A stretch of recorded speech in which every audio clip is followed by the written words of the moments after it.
Well, good morning, ladies and gentlemen. Good morning, everybody. If we could go through the motions of turning off your cell phones, please. And at the risk of offending my colleagues, I'll tell you, if your phone goes off during an OSHA lecture, you have to bring cookies the next day for everybody. Chocolate chip, please. My name's Steve Clary. I am here to welcome you on behalf of the university and the OSHA Lifelong Learning Institute. I am the chair of the Volunteer Curriculum Committee and a member of the Advisory Council. Many of you have heard me mention before, the OSHA Institute represents 50 years of lifelong learning at UC San Diego. We hold classes and lectures in these very classrooms twice a day, Monday to Thursday, 38 weeks a year. And the program is put together by a group of volunteers, about 700 members right now. And subjects range everything from political science and engineering to art and history and music. We welcome you all. Our summer quarter continues through the 27th of August. Then we'll take a break and open up the fall quarter on the 28th of September, preceded by an open house right here on the 26th at 9:30 in the morning. Welcome you to attend, learn more about our fall program, and also registration. It's the greatest bargain in town, $400 for the entire year. You don't pay for any classes, you just show up when you want, or $125 for the fall. We also strive to be a community of lifelong learners. And so happy to introduce Jeannie Scott here today, our energetic activities chair, events chair. Jeannie schedules and creates a number of non-academic events, social events, trips, dinners to bring our community together, build new relationships. So we hope to see you here in September. If you want to try us out the next couple of weeks, fly before you buy in my business, we welcome you. And I want to make mention, I've been a member of the San Diego World Affairs Council for over 30 years. Send great respects to David Edick Jr. and to Catherine Greenberg. So without further ado, let me introduce Noah, who will talk about San Diego World Affairs Council in today's event. Thank you all.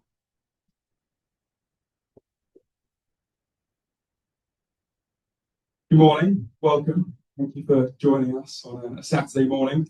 My name's Noah Abrahams, and on behalf of the San Diego World Affairs Council, I want to extend a very warm welcome to everyone today, and extend a very special thank you to UC San Diego Extended Studies and the OSHA Lifelong Learning Institute for hosting our second Saturday Distinguished Speakers Series for their continued partnership.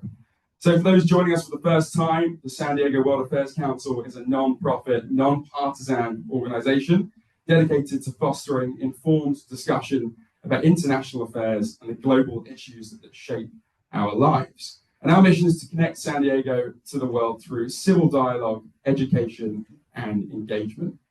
And today's discussion perfectly reflects that mission. Immigration, it's not only a national issue. It's regional, it's economic, it includes workforce, humanitarian, cross-border, issues that affect everyday San Diegans. And our goal today, it's not to debate political positions, but to better understand the ethical and economic dimensions of immigration through informed and respectful conversation. So following the panel discussions, we'll have time for audience questions. So have a think during our panel's discussion and save those questions for the end. And I'd also like to recognize our outstanding partnership with 1SD, whose commitment to thoughtful civic dialogue made today's program possible. So it's my pleasure now to introduce today's moderator, Andrew Blum, founder of 1SD and a leader in bringing diverse voices together to address our region's most important civic issues. So please join me in welcoming Andrew Blum.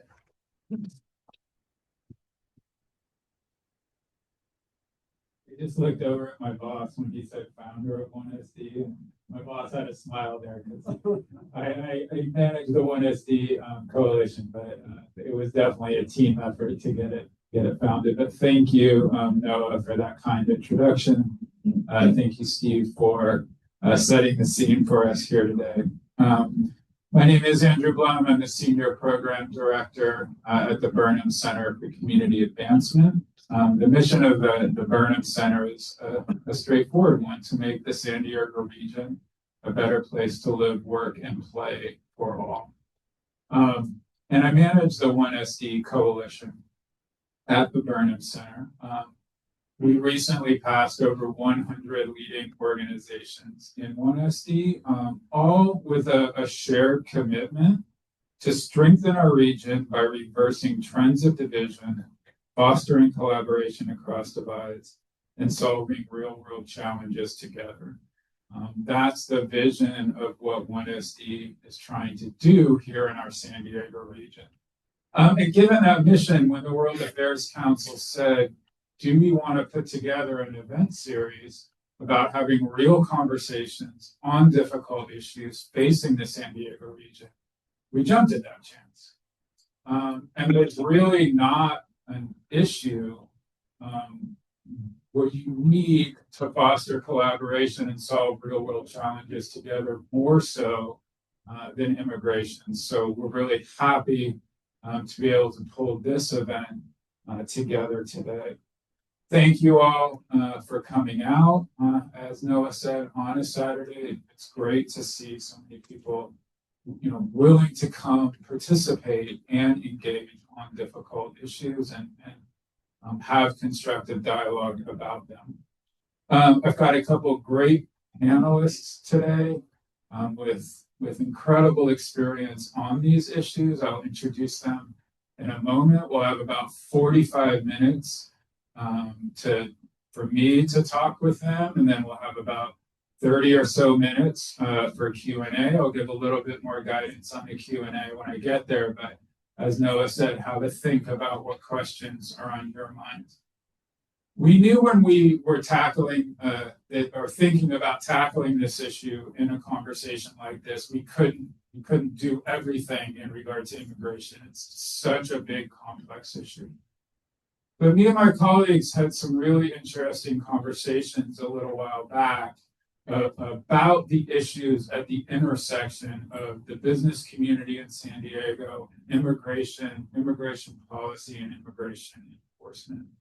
And so we decided, for this event, that's where we're going to have a conversation, that the dynamics around the business community in San Diego and quite difficult questions around immigration.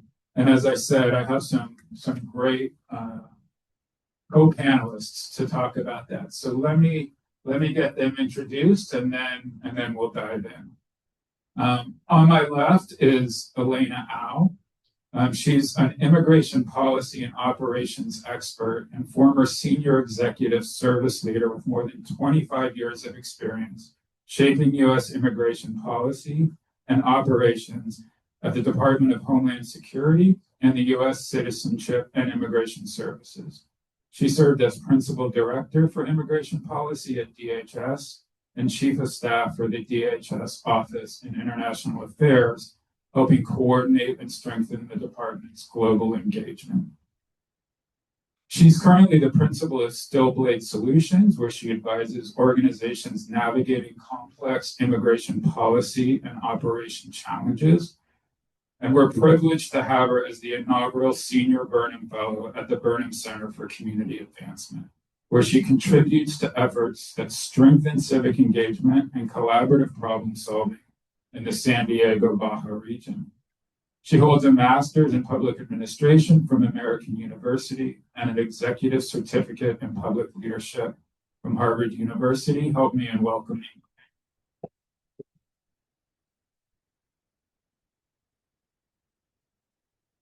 We also have Jessica Anderson with us from the San Diego Regional Chamber of Commerce, where she leads the Chamber's strategy and vision as the Executive Vice President and Chief Operating Officer.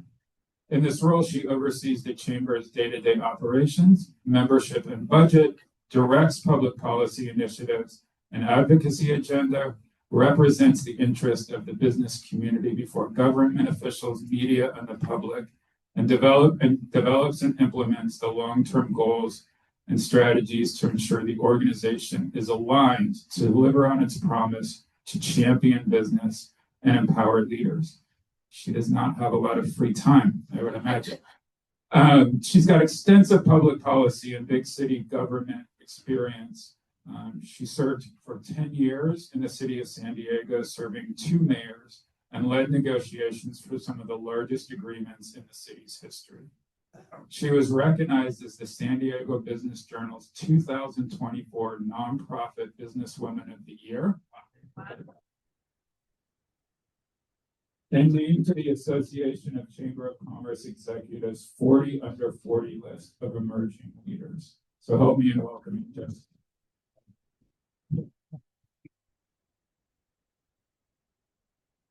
And that was only part of their impressive bios. I wanted to start with you, Jessica, and have you just talk and get us kicked off with having you talk about how have immigration policies impacted the business community, and particularly maybe what is special about how it has impacted the San Diego business community, and how is the Chamber advocating for balanced and business-friendly immigration policies? Thank you. So let me just start by saying, first of all, it's nice to see all of you and some familiar faces in the audience. So the San Diego Regional Chamber of Commerce, we are the largest chamber on the West Coast. I know by membership, we have over 2,000 members. We're a binational chamber. We have members that do business on both sides of the border, that trade on both sides of the border, and our mission, as we said, is to champion business and empower leaders. And we have been on the forefront of this issue for decades. The Chamber has been advocating for comprehensive immigration reform, for clear and safe pathways to citizenship. This is really a pillar of the work that we do at the Chamber. And I think, as I mentioned, we're a cross-border chamber, and so our voice is really unique because of that, because we understand how important immigrants are to our workforce and to helping drive our economy. And to our tourism economy, as you mentioned as well. So in San Diego alone, I think it's important to note that 1 of 3 members of our workforce in San Diego and in California is an immigrant, and they contribute to about 1/3 of our region's GDP as well. So it's a really important fact, and that's why this issue is so important to the business community. Immigrants in our community and across the nation, they create jobs, they help with workforce shortages. We're seeing, because we do not have comprehensive immigration reform, we're seeing shortages in really critical industries in San Diego and across the country. Hospitality, construction, agriculture, due to this lack of reform that's needed. And thirdly, just in terms of why this is important to the business community and why we're so engaged, our immigrant community pays taxes. $11 billion in taxes nationwide come from DACA recipients, from temporary protected status TPS workers, from asylum seekers. So, they are part of what drives our economy. So what are we doing about this at the Chamber? We use our voice on behalf of our members to advocate and to influence. So one issue, for example, that we spend a lot of time on is advocating for more H-1B visas. Those are the temporary employer-sponsored visas for immigrant workers that you see in industries like STEM here in San Diego. So we advocate for more H-1B visas. We use our bully pulpit. We speak to the media regularly about how important this issue is. You saw my CEO just last week stood with Congressmember Scott Peters to advocate for DACA, for more expedited processing of DACA. We have heard that there is a real delay in processing times. Members of our community are at risk of losing their jobs because they are not getting their DACA status processed. The congressman spoke just last week about a firefighter who's at risk of losing his job, and we're in the middle of fire season, right? So again, we influence, we advocate, we speak to the media, and we meet face to face with our nation's legislators. The chamber brings over 200 stakeholders from San Diego every year to DC for our fly-in to DC, and this is one of the most important topics that we speak about to our members of Congress, to the Trump administration. So I think that's a long answer to your question, but I think some of those points are really important in the conversation today. Let me ask one follow-up. As you said, you've been working on this issue for decades. Things have been sort of changing rapidly, I would say, in the last few years. Like right now, with all of the topics you mentioned, with all of the complexity around these different immigration issues, what are the top 3 or so issues you're hearing about from your members? What's on their minds? What are the debates maybe that are happening, or the conversations that are happening? Sure, thank you. I mean, so workforce shortages are really top of mind. I mentioned several key industries that we hear about. Certainly healthcare in San Diego is going to be top of mind, and that's why we push so hard for processing those visas. Also, we're speaking a lot right now to our universities who want to see those student visas processed. When we were in DC at our fly-in just a few months ago, we learned that the administration is just simply, they're deprioritizing student visas, and what's really happening is they're just not processing them at all. And so UCSD, SDSU, they're seeing a major reduction in international students. That's important because they bring talent to our region. They also help offset the costs for local San Diegans to attend these institutions because they're paying full price. So those are some of the topics we're talking about right now, and you'll see us advocating heavily on. I wanted to bring Elena into the conversation now. Based on your bio that everyone just heard, spent 25 years on the government side of this equation. And, the question of business, of immigration, we have the business community, and immigration is kind of a core governmental responsibility as well. So I wanted to ask you, looking back on your experience, in our title today, we have the ethics and the economics of immigration. Where have you seen, or can you give examples, of really positive examples of government and business working together to create better immigration policies from both kind of an ethical and an economic perspective? Thanks, Andy. I'm happy to be here with all of you today. As Andy mentioned, I spent 25 years in the federal government, 10 of which were in Washington, D.C. I've worked very closely with political appointees on both sides of the aisle through different administrations, and I've watched immigration as a topic become increasingly polarized, unfortunately.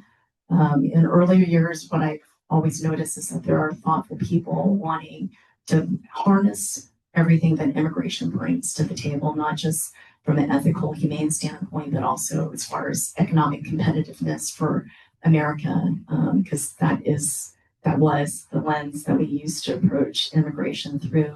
But as the conversation has become more polarized, it's become increasingly difficult for us to find a way forward. To Jessica's point earlier about comprehensive immigration reform, is something we've debated or wanted to see through for decades at this point. And even just the importance of having an initiative like 1SD and having this conversation today to talk about something that has otherwise become a complex topic that's become polarized.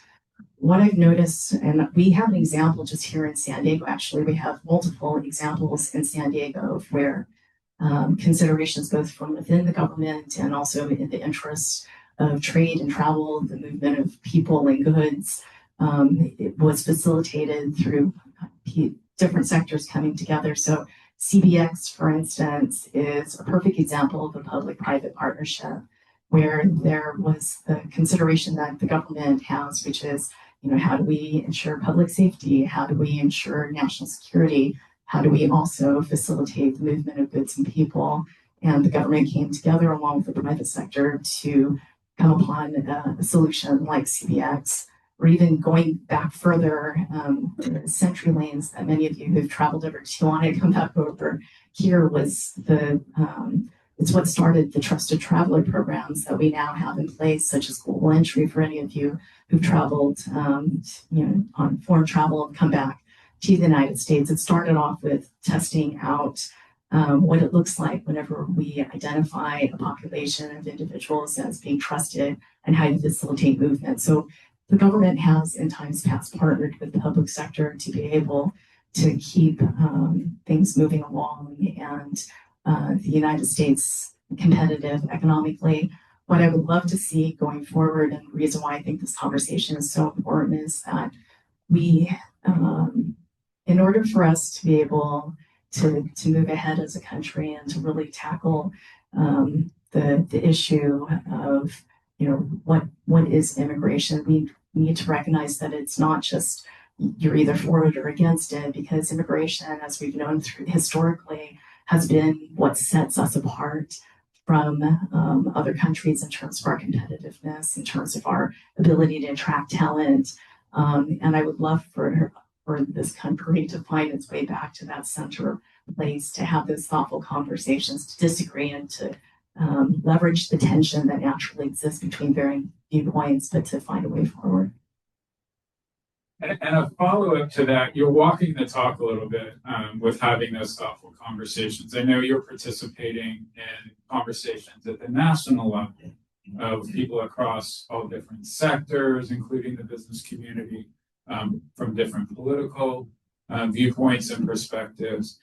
And as you've been participating in those conversations, I wonder if you could talk about where the perspective of the business leaders in those rooms are maybe converging with the other stakeholders, where there's tension, where there's trade-offs.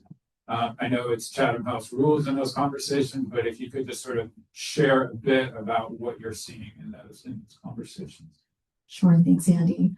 So it's, as Andy noted, I have been participating in national level conversations in Immigration Roundtable in Washington, D.C.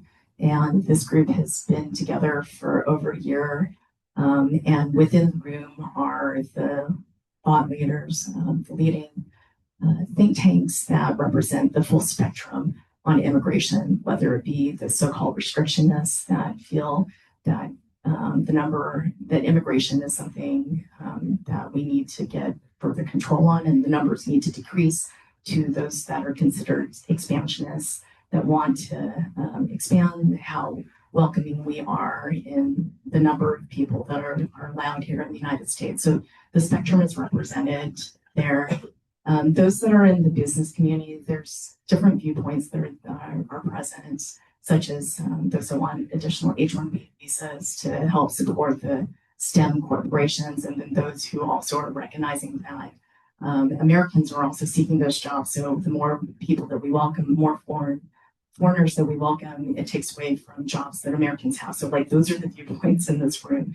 And when I stepped into the conversation initially, I was thinking there's no way that this group could come together in the center or even figure a way of finding a solution, just because it seems as if their perspectives are so different from each other. But what I had noticed, and I think is an example for us, is that the more curious we are about the other viewpoints that are in opposition to our own, the more likely we can recognize that there are common elements that can build common ground. And I because the conversations have been ongoing with each session that we've had, what has become clear is that people start dealing with each other like they're humans, as opposed to an imposing position and a caricature, and assuming that we recognize what their intent is or what their motives are, because oftentimes that seems to be what stifles conversation, is assuming that we know what the other party's intention is for taking a certain stance or a position. And through that conversation, what I've noticed is that there has been, and this is what I find completely heartening, is that there is the potential for compromise. Because I think that we all agree that national security is important, and nobody, even as generous as they may be, doesn't want to sacrifice the security of the country. At the same time, I think we can all agree that We as Americans care about and showing compassion and recognizing that there is a responsibility for us being an affluent country to demonstrate some level of goodwill to those that may have less than ourselves. I mean, these are just common values that I think by and large all of us could agree to. And when we recognize that there are common values, then it gives us fertile ground to be able to build and to talk about what is possible and to consider where there could be compromises. So I've seen this group come upon compromises in an area as complex and polarizing as immigration has been, and have those really kind of tough conversations on a topic that can get quite emotional, considering the way that it impacts human life. But even so, they've been able to be constructive in those conversations, and look at things through the lens of how do we build a system that allows us to be economically competitive, that is ethical, that also gives consideration for humanity, doesn't sacrifice national security, also is cognizant of how important family unity is. All of these things baked together is what creates a comprehensive immigration reform that's worth exploring. Jessica, I wanted to come to you on this point of differing viewpoints as well. You mentioned you have over 2,000 members, differing business practices, differing perspectives on these issues. You've received criticism in the past based on the business practices of one of your former members.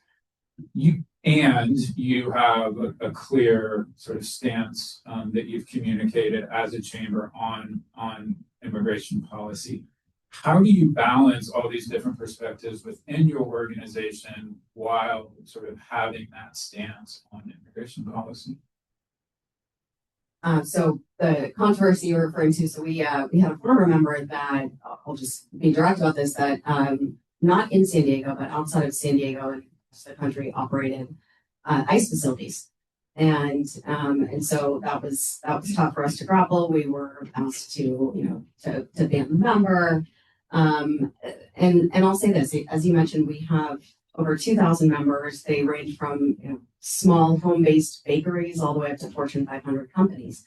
And our role is to advocate on behalf of the broader business community and champion what is right for the broader business community. And that's why we have been unequivocal in our position that we do not support overly aggressive enforcement tactics, inhumane enforcement tactics. That's a position that was voted on by our board. It's posted publicly on our website, and we carry that position proudly. And we're not always going to agree with the viewpoints of all 2,000 of our members, right? We have people on different sides of the political spectrum, but we are very clear on our positions, and it's no different when we're talking about being pro-housing or being against tariffs. Our role, as I said, is to advocate for the broader business community. And the other thing that we do is we bring these conversations to our members. We are regularly hosting information sessions to talk about immigration, to talk about the data to show why this is, why immigration is so important to our economy, to bring forward facts, to educate people on what the actual laws are as well. So we're hosting a lot of these difficult conversations and having them with our members on a regular basis as well.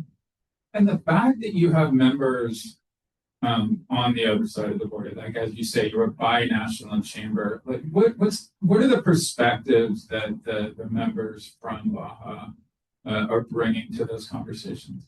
Well, I think we all see ourselves as one mega region, the Cali-Baja region, and I think our members in San Diego and Tijuana really understand that having comprehensive immigration reform helps with our competitiveness, right? It helps bring us all up so that we can thrive as one region and maximize our economic potential, as my partner here was talking about earlier.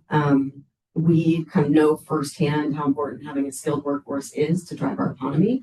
And so I think this is especially important when we're speaking to our representatives in DC because we have that unique perspective. I want to come back to the question of that conversation in DC, but Elena, I wanted to ask you to follow up on, on something that Jessica raised about overly harsh immigration policy. I mean, we've seen recent tragedies, including deaths in immigration center. We've seen individuals killed by immigration enforcement agents.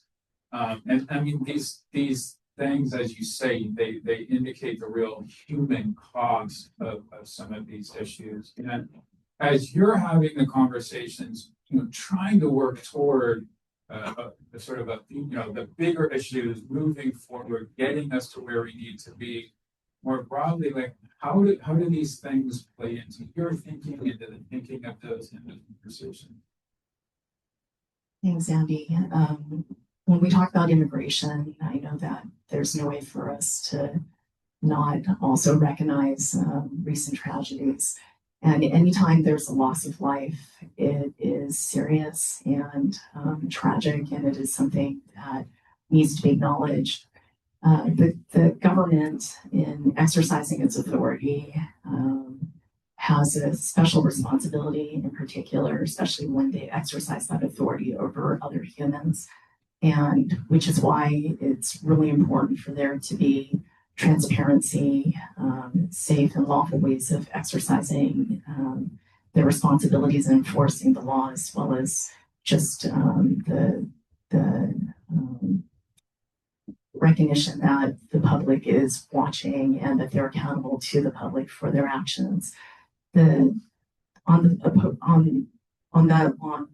with that, though, I also think it's unfortunate if we don't use those tragedies as reasons not to have a conversation or to not move forward. I think there's, for the sake of acknowledging and honoring the loss of life, there can also happen in parallel track conversations about how do we improve immigration, the way that the laws are enforced, or if not, what laws we are enforcing in the first place, and whether or not they still reflect the values of us as Americans.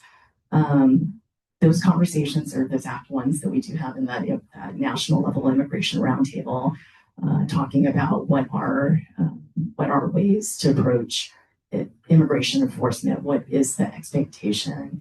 And that I think is important for us to have it's opposed to just avoiding the conversation altogether because it's sensitive, or just dodging the topic, but really wrestling with how these tragedies that have occurred, how to learn from them and to move forward in a way that is thoughtful and humane, not sacrificing either because just sacrificing the way that our values as Americans. I'll leave it with there. It is a sensitive topic, and I know that it's on the minds of many that are here today too. Just kind of building on that, these overly aggressive, I want to categorize it, but I'll just say overly aggressive enforcement tactics, inhumane enforcement tactics, they create fear, they destabilize our workforce, and that's bad for business, bottom line. So that makes it really, I think, clear for us to make that ethical case for reform. And frankly, the chaos that comes from it only underscores the need for comprehensive immigration reform.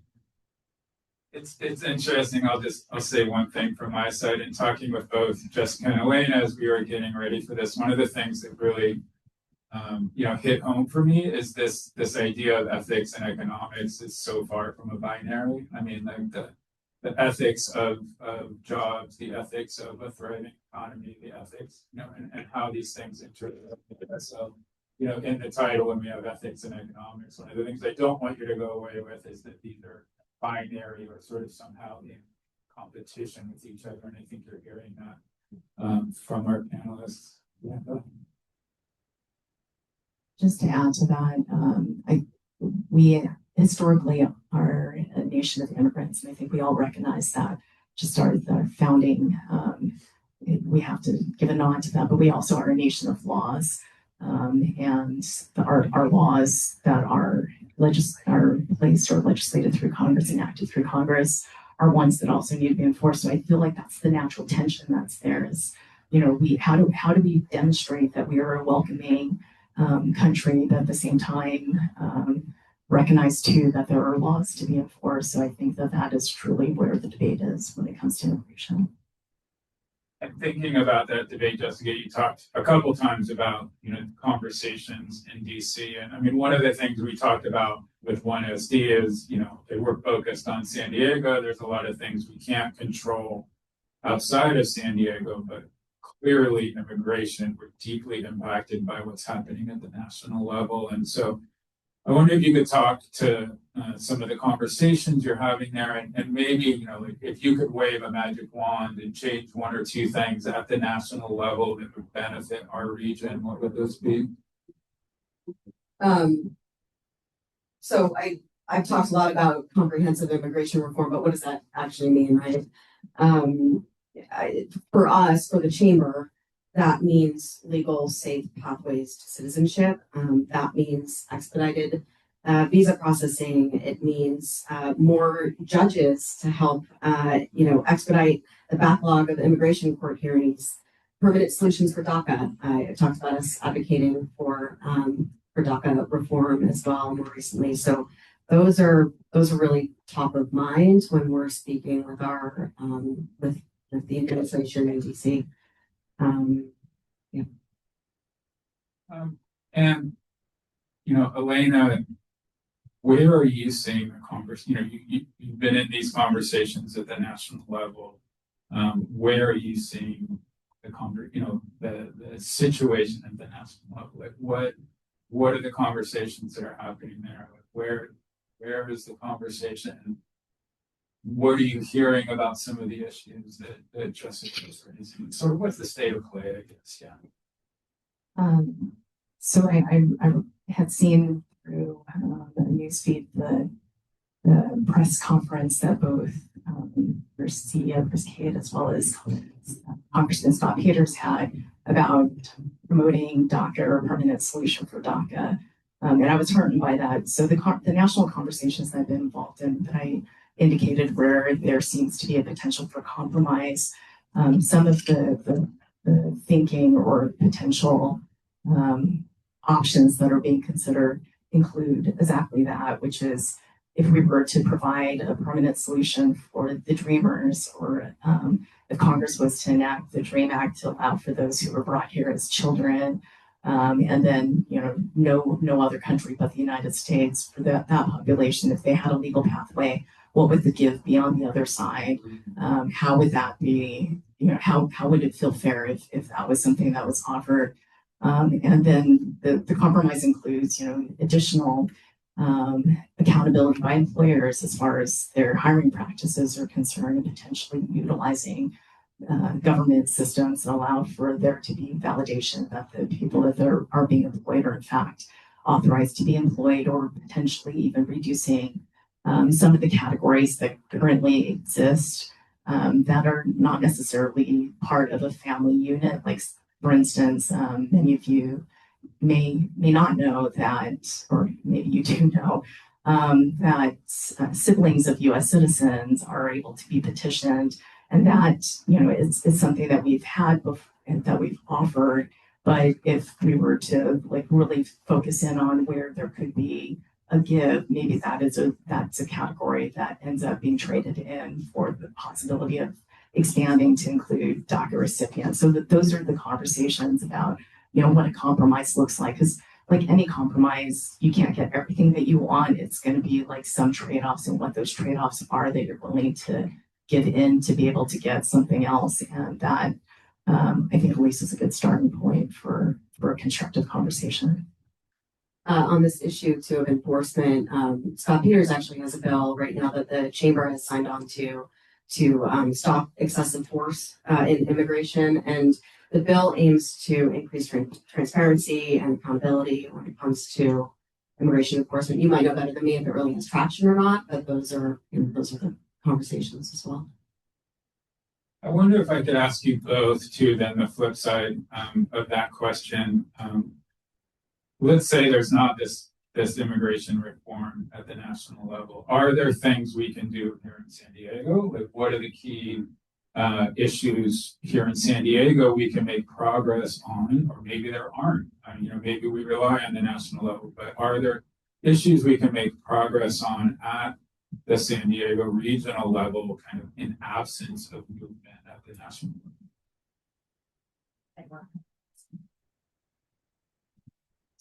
I love that question just because it puts the control back in our hands about how we are able to take advantage of what is already available to us. So there's no doubt that immigration reform or comprehensive immigration reform is necessary in revising our laws and the volume perhaps of the people that we allow in, given where we are currently and what our needs are as a society. But there is already a lot that is available through our immigration system as it currently stands. Much of what draws like the complaints or concerns is through government inefficiency, meaning that programs aren't managed in the most streamlined way possible, and that creates headaches for those that have to navigate the system and the frustration because there's not transparency to the level that's needed, so that people feel as if though they have a reliable system that's in place that they can count on.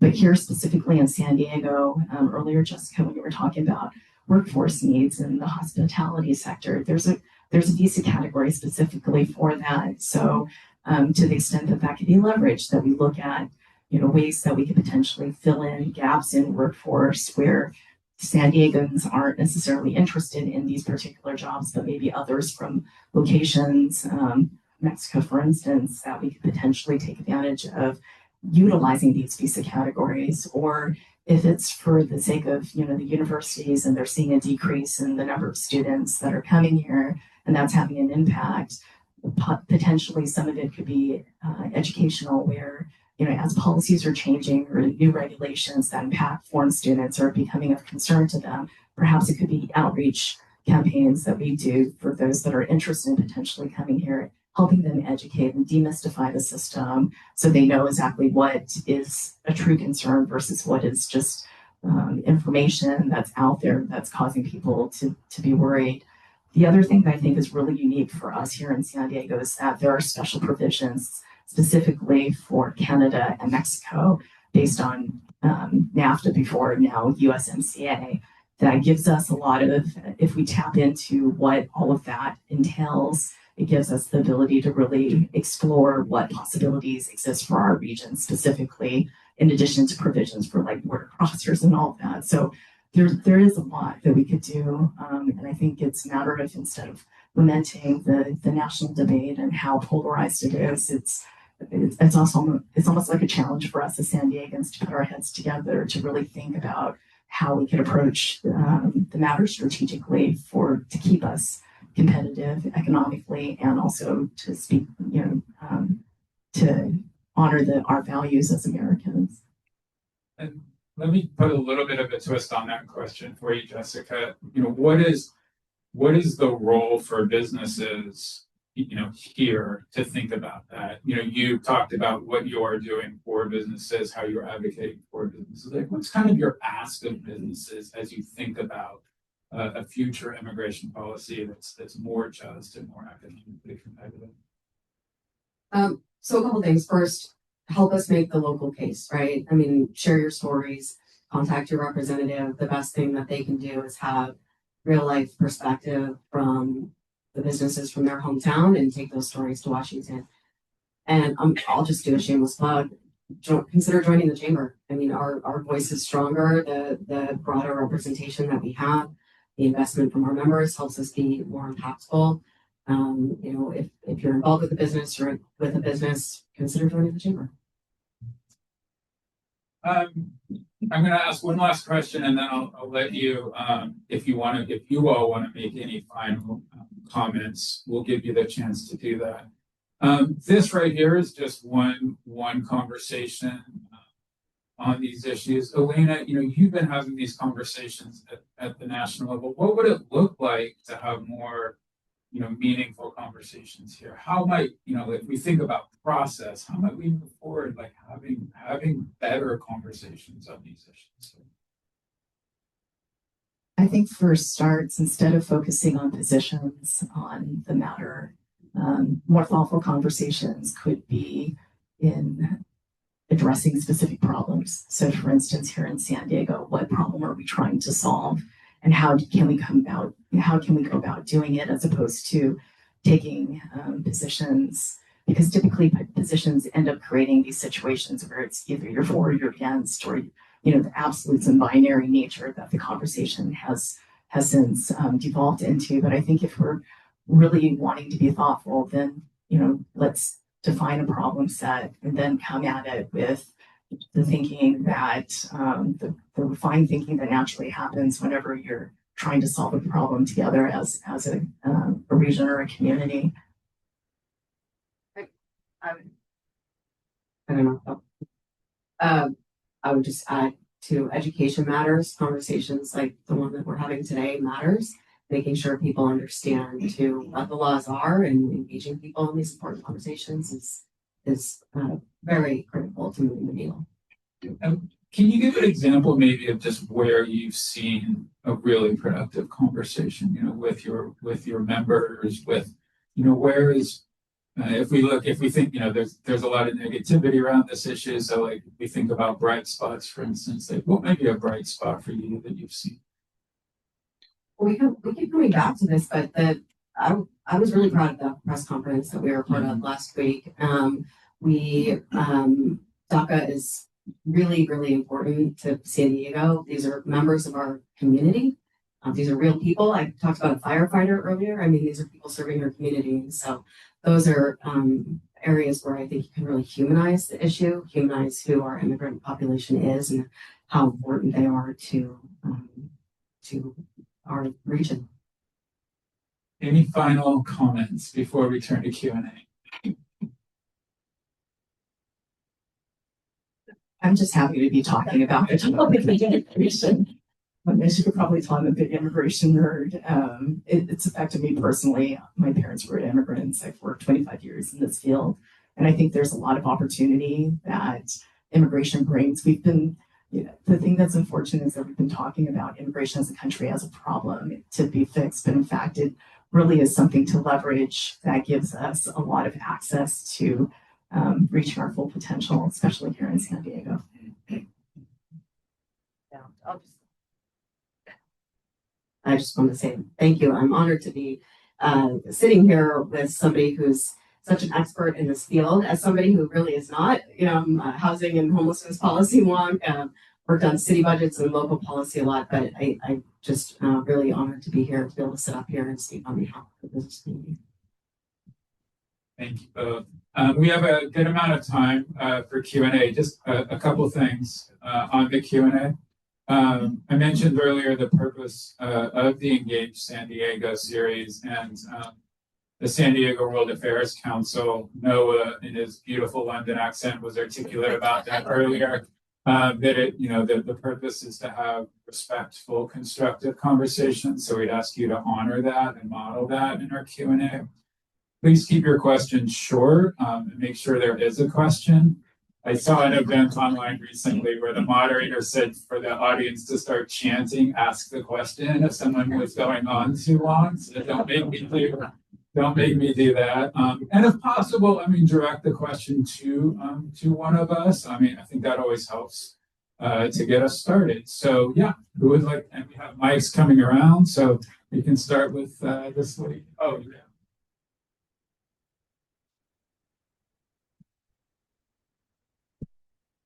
So specifically, this is for Jessica. How does the Chamber of Commerce speak up and actually do act? How do they do it? I think you see us doing it every day. We are acting, we are standing up to the media, we are standing up at press conferences, we are calling and speaking directly with our representatives on this issue. Maybe you can, there was something more specific that you were looking for. Like, do you sue anybody? No, we do not. I see what you're getting at. No, we don't, but there's certainly others in that space. Good. I'm right here. Our role is really around advocacy and influence. My name is Anjali Gaffney, and I used to work for ISC for the community sponsorship program. One thing I found that our work counselor having the hardest time of is getting people jobs. It's a program that help all these nonprofit organizations to help clients find jobs. I was there in 21, 22. We received about 11,000 applicants. And I've seen so many lawyers, doctors, judges that are driving Uber. And I understand, the program is different, but is there or will there be a program that help these job counselors help the refugees? Take a stab at that. I know there are nonprofits that operate here in San Diego. I don't know if there's one dedicated specifically to do a job match, but the issue that you raise is an interesting one because it goes along with the lines of, well, we have, how do we approach the problems that are here? And if the problem is that we have some very well qualified based off of where they've come from, like very highly skilled individuals.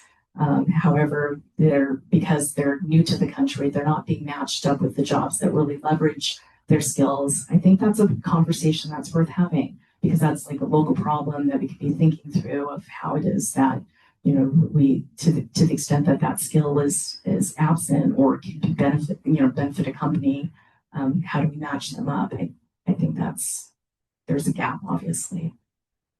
Yeah, I would agree. Our role at the chamber, our touch points are really directly with the business. So we do a lot of technical assistance, helping people grow their business. We're really a resource to help create the jobs. But I do agree there's probably a gap in getting people to those jobs. I'll just talk quickly to that as well, because in a previous life, I worked closely with refugee communities in creating. Yeah. And as in many nonprofit sectors in San Diego, there's many programs, but they're a little bit small and dispersed, and can people find them? And are they doing the English language training business? So they're there. They can always improve in terms of their outreach. And, it's one of those things from that business perspective, we're just leaving value on the table. If a doctor is driving an Uber, that's just leaving value on the table for our region. So, yeah, it's a very important issue. We have this gentleman. This is the question for Elena. Very interested in this conversation you mentioned that you've had plus in Washington and other places. Question is with DACAs. They've been here for all their lives. They're working. They've got firefighters that Jessica mentioned. It would seem a no-brainer to have sort of a blanket, fast track, almost immediate citizenship for those. And yet, in these conversations they're having, I assume that people will say, hold on, hang on a second, you can't do that. How do you get them to understand that these people are not a threat to them? In fact, they're productive, vaccinating members of the community, of society. So in 2012 is when DACA was first formed. And prior to that, you would hear on the Hill often decades prior to that, the DREAM Act, where, on both sides of the aisle, there was consensus that it was necessary. In the creation of DACA, which was necessary at that point, just because the Congress wasn't legislating, I think that what has since happened is that there needs to be a re-energizing or reminder that in order for there to be a true solution for dreamers, it has to be legislated. What we've found since DACA is the exercise of executive action, which is a discretionary authority that each administration has the opportunity to exercise. But because it is an impermanent solution, DACA, that is, because it's administrative as opposed to legislative, it leaves them open to not having the the kind of permanence that they're looking for to be able to build their lives, and that has been unfortunate. The conversations that are happening at the Immigration Roundtable are with individuals who otherwise have connections to the Hill and with the intention of getting the Hill to start taking action. But what would be necessary in order for, let's say, a DREAM Act to pass is also something that's a give on the other side, like increased security or reduction in something. Why? Because it's kind of like the way the national debate is. Like, you see how it's politics. It's like Congress, there's a give and then there's the take.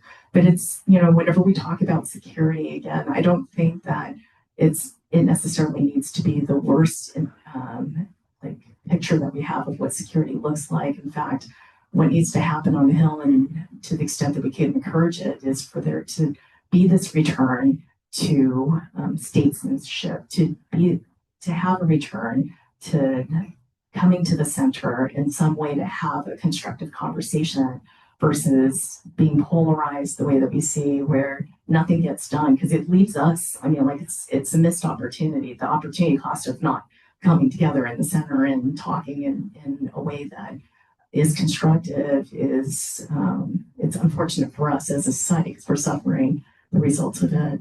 Can you speak up?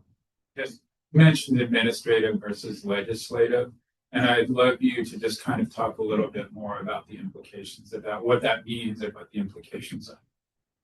So, and I think, increasingly, especially in the absence of comprehensive immigration reform or a legislated, a bill that's legislated that goes forward and, becomes law. In the absence of that, there has been an increasing use of executive actions, and you'll hear about it. And that has conflated the conversation around immigration too, where it's made it difficult to determine, like, what is lawful, what is not lawful, what is this permanent or is it impermanent, and why is this administration taking this action against the other? It's conflated, understandably so, for the public to understand what the situation really is.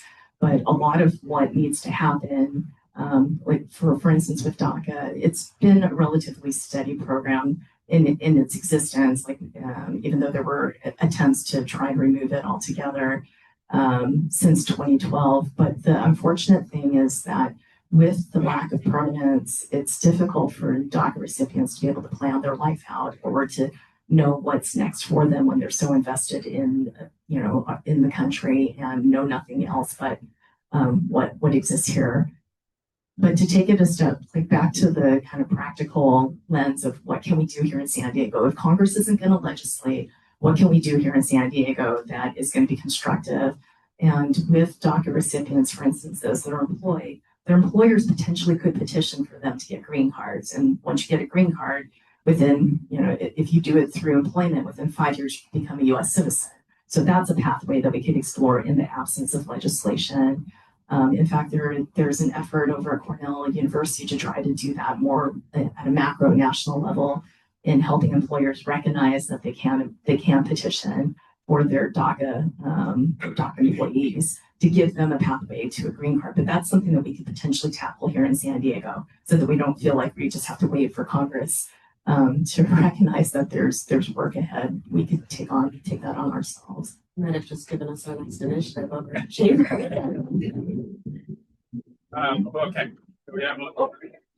I know, I'm seeing it. Okay, so I will reward the certificate. I'll stand up too. I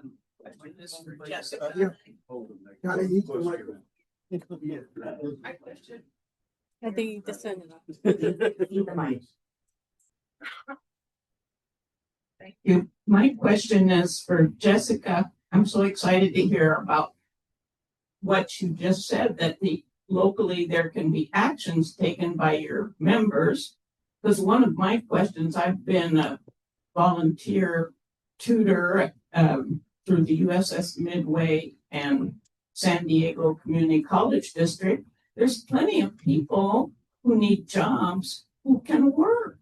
The teenagers who are citizens who are born here, we now know, They need jobs. Young teenagers, maybe every business could sort of commit to take on one person and go for it. So that's what I'm so glad that has come up. Anyway, that's my question. I think it's a good suggestion. I think we're really working with our members all the time to make sure that they're tapping into the workforce that we have here in San Diego. And so whether it's through internship programs, through pathways to longer term employment, those are really important conversations. But thank you. We'll go here and then keep down. Okay, Lenny, you suggested there are lots of things on the table that would allow for business to get involved and expedite things. We see it with skilled labor, but what about the agricultural community? What about the construction community? These people don't have a lot of skilled areas, but there are other areas, simply manual labor, that are necessary. And how do they go about getting visas for those people?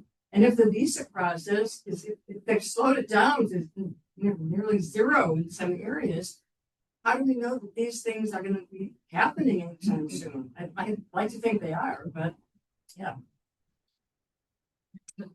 So I'm going to try not to use acronyms. Andy warned me in advance not to get into government acronyms. Yes, no acronym. For the agriculture workers in particular, there is a visa category, H2A is the name of it, but there is no cap. So oftentimes whenever you hear discussions about immigration reform, it's related to the volume that we're allowing people to immigrate under. And then the other element is having the people that are administering, the government that's administrating these benefits, be more efficient. So that is something that, it's not directly within our hands to solve for them, but there are ways that we potentially could leverage it.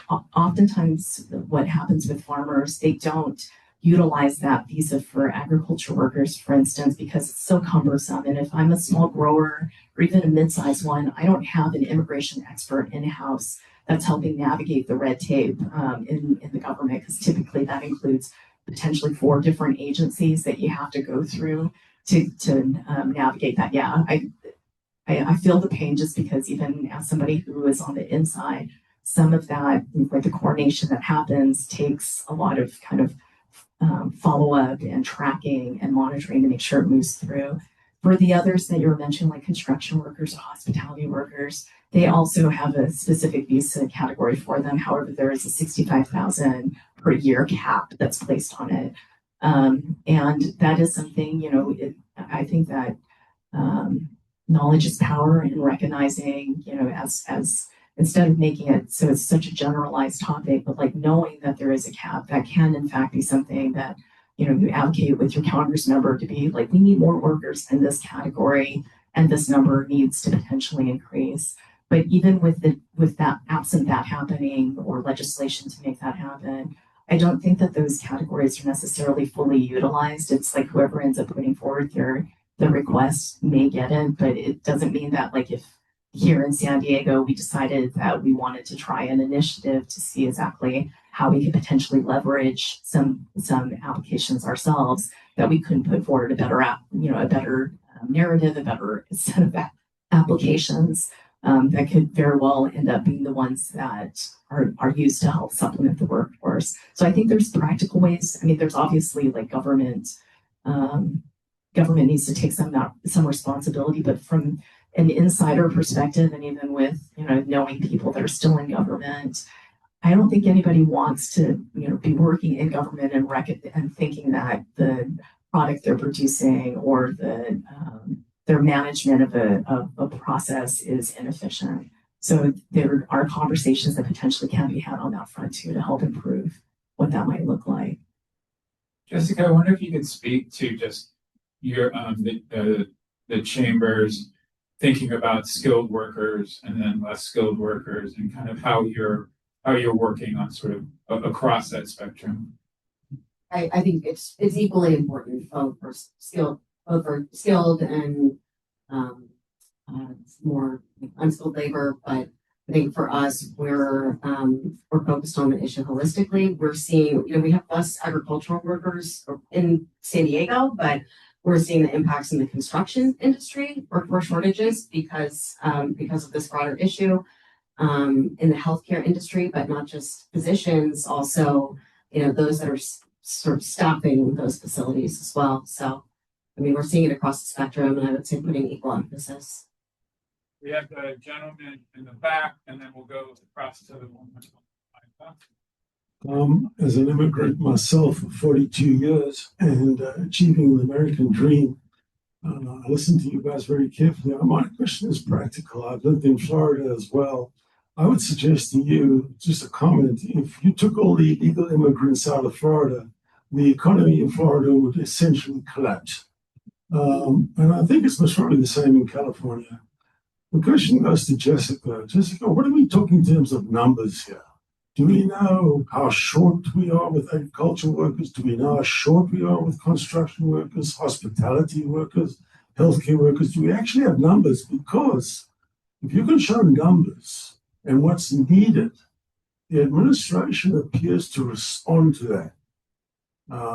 And that's very important. I think you've got practical numbers that says, listen, we're 1,000, 2,000 shortage in our agricultural business. We're not picking the strawberries because most Americans don't want to pick strawberries.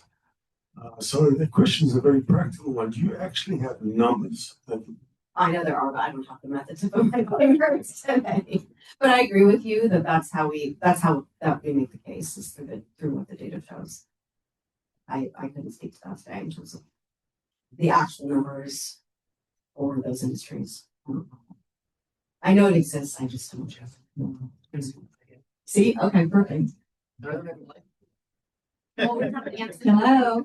Oh, sorry to jump in here, but I was a member of the Design Build Institute and AGC, and we built a lot of buildings downtown. So I'm very interested in construction workers. My degree is in construction management. So 41% of the construction workforce will retire by 2031. With over 8 million people involved in the skilled trades as well as fabrication. And 26% of those construction workers are immigrants. So if you want a cheap house, you better pull in the labor because the shortages are going to drive up those costs. That was very helpful. Thank you. We're leveraging the audience. U.S. members in agriculture. I just heard, did anybody else hear this reputable source in the news that 10,000 ICE arrested 10,000 immigrants working in the fields in Imperial County. Anybody else hear that? No.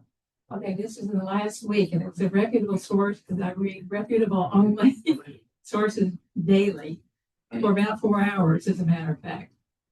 I'm going to talk about H-1B visas. About 25 years ago, when I was head of Biocom, the Regional Trade Association for Life Sciences, Biotech, and Medical Device Companies, I lobbied to raise the cap on H-1B visas because they were all being taken up by manufacturing jobs in the Midwest because American citizens wouldn't take those jobs. So they were taking up our whole cap for H-1B visas. And we needed them for scientists with expert technology to stay in this country and work in our biotech companies. So this is one real need. And in Springfield, Ohio, who had all the manufacturing jobs, and what Republican governor and Republican mayor lauded the Haitians who took those jobs in Springfield, those manufacturing facilities. So what are we doing locally to raise the cap on H-1B visas? And one thing everybody's got to do, vote. That has been a pillar of our work in the chamber. We've been very strongly advocating for raising the cap on H-1B visas for exactly what you just said. It's really important for our STEM industry here, community. And I think you see again just a very San Diego specific impact to these, whether it's tourism, whether it's biotech. I mean, it's so relevant for us here. Okay, so we have a question in the front, and then I'll. Yeah. Thanks. What are you hearing from the unions nationally and locally, organized labor?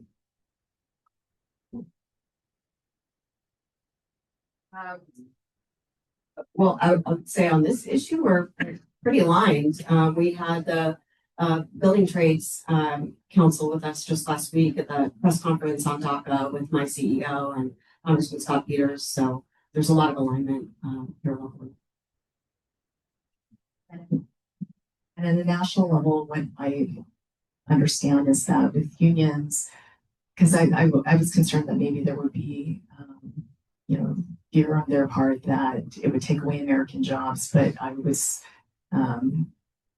encouraged, surprised to learn that their perspective is it doesn't make a difference what the person's origin is or whether they're here legally or illegally. If they're a member, then they otherwise, are one of theirs. So that at least is the perspective on that front.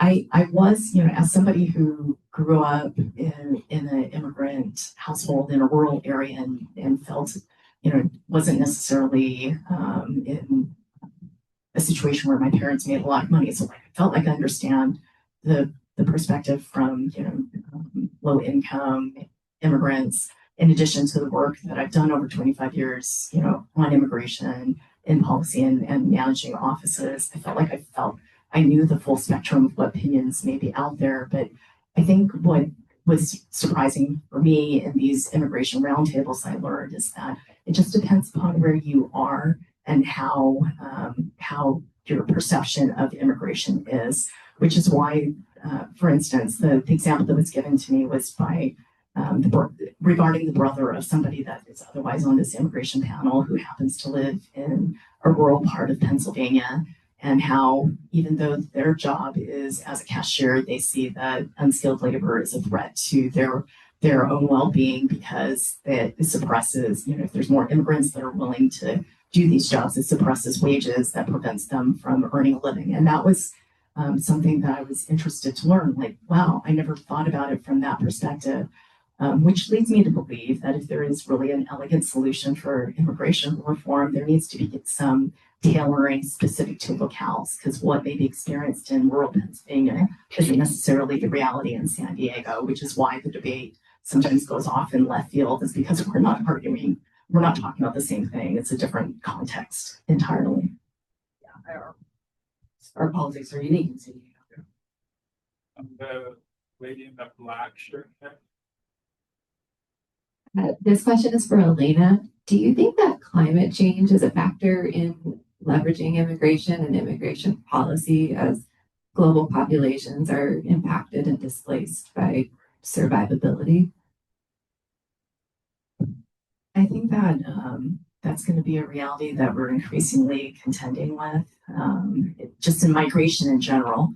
I think that will have an impact on it.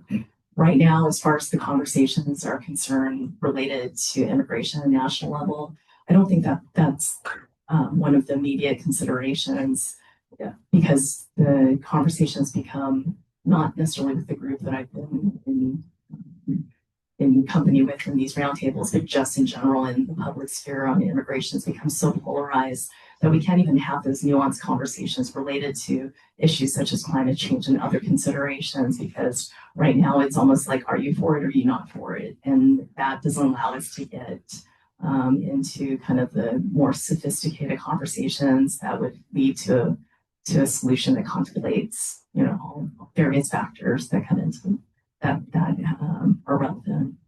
Let's do two more questions and then there'll be some time for folks to come up, maybe right here.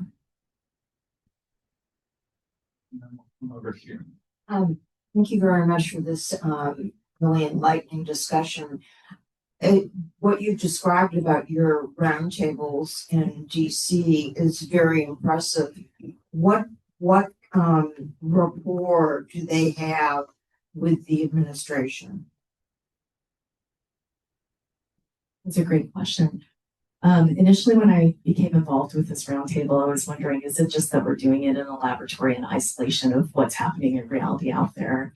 I will disclose, though, that this group is working very closely with the Problem Solvers Caucus on the Hill, and The Problem Solvers Caucus, of which Scott Peters is a member, is a bipartisan group on the Hill.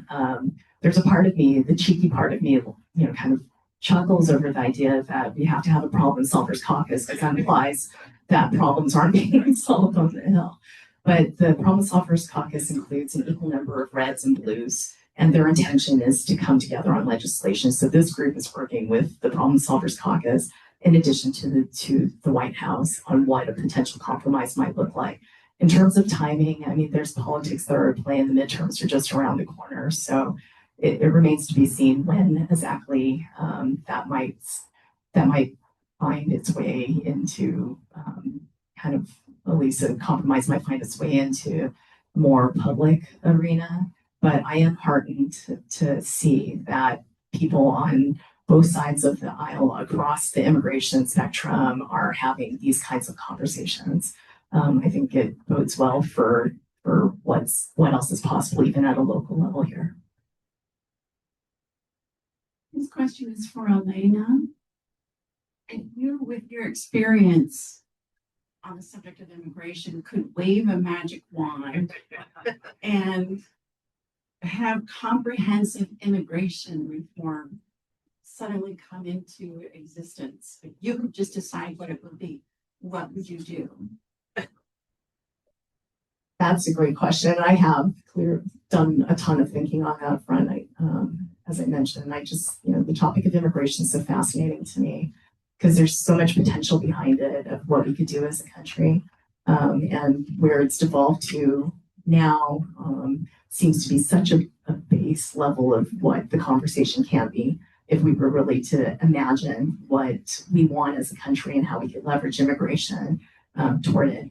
I think that any solution needs to balance out our values, that we are a nation of immigrants and we have become better because of the diversity and the cultures and the different skills and talents that come to us by means of immigration, just that entrepreneurial spirit of working hard and trying to reach the American dream. I think that needs to be acknowledged in whatever the solution is.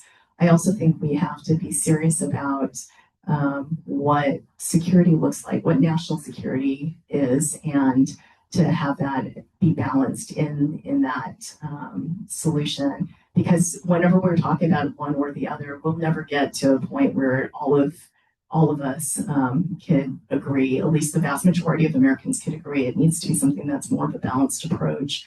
There also needs to be accountability, not only from holding the people that are breaking the laws accountable, but also those of us that also this may be unpopular to say, but employers that may hire individuals and then in turn not adhere to laws. There's got to be accountability on that front, from all of us. Ideally, I would love to see a solution that is one where first we diffuse the polarization in the conversation and we really do put our minds together about what we want for this country going forward and how it is, the kind of the ideal situation, and then start having real conversations about what that looks like on immigration. But it's a balanced perspective. A balanced solution would be what I would wave a magic wand. This question was great, but I agree with everything you said. And I would also add, where there are legal pathways to citizenship, visa programs, that they're actually enforced and implemented, right? That we're not just having this deprioritization, so all of a sudden they're just not being processed at all, right? So it's if the law is the law, and so if they're going to be on our books, then we have the resources to implement. And on the magic wand question, Jessica, if you could wave that magic wand, what do you think is the biggest bang for the buck? Like, what change here in San Diego would be most impactful, do you think? I mean, I keep coming back to this, I just said it, but the expedited visa processing, hiring or removing caps on all these different programs, DACA reform, right? Just clarity there. So I think those are the most critical especially for San Diego region. Okay, I think we're gonna wrap it up. Let me just highlight two things that I heard from our amazing panelists that maybe we can take away. I mean, one, just in the Q&A when Jessica said that the Chamber of Commerce is aligned with the unions on this issue. I think one of the things about immigration is there was real possibility for partnerships and for collaboration that we might not normally see kind of on other issues. So thinking about as we try to have more constructive conversations, where are those partners that you might not normally work with, but you have shared interests with this issue. And then Elena said something that I really loved, where given this, don't use that as an excuse not to have a more bigger conversation about immigration, or this concrete problem. You need to work on that, but it's not an either or; it's a both and. We need to work on the overly aggressive enforcement while thinking about future more comprehensive reform. So, this idea that we do need to hold all of this and work on these various tracks at the same time, or we're not. So for those insights and all of the insights you share, help me thank our panelists.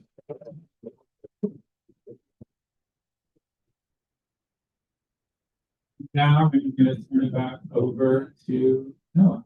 Thank you, Andrew, and thank you again to our panelists. And I think I can speak for everyone when I say how insightful, educational, respectful that was. I think it hits home to a lot of people here what was discussed today. So thank you again to our amazing panelists and to Andrew. And I'd also like to thank Steve, partnering with the San Diego World Affairs Council on what was a really important conversation. Because San Diego, I think every day reminds us that global issues are local issues. Immigration, cross-border commerce, tourism, humanitarian concerns, they all intersect here in our region. And I think today's discussion really highlights the importance of that curiosity, that empathy, and again, that respectful dialogue. So thank you again to UC San Diego Extended Studies, the OSHA Lifelong Learning Institute, and all of our volunteers. We are a 100% run volunteer organization, so these events wouldn't be possible without the dedication of our interns and all the volunteers. So I want to talk about what's coming up. So we want to invite you to join our Passport to Diplomacy event on Sunday, September 6th. That's in partnership with the San Diego Diplomacy Council and the House of Pacific Relations in Balboa Park. We'll return back here to this room on September 12th for our second Saturday program featuring Georgetown University professor Giorgio Caffiero discussing the UAE and the new Middle East diplomacy, power, and regional transportation. If you're not already a member of the San Diego World Affairs Council, we invite you to become one and help us continue to bring these really insightful conversations to our community. And I want to round off by mentioning a national competition that challenges high school students on their knowledge of global issues, international affairs, and current events called Academic World Quest. It's a donation-based event, so any donations to help cover the costs for San Diego high school students to compete at the national level, the Academic World Quest competition in Washington, D.C. is really helpful. So to donate, you can ask any of our volunteers in the room today, and every bit of that helps. So it's a Saturday morning. Thanks for coming out. We appreciate it. Speak to our panelists afterwards and have a wonderful day and afternoon. Thanks.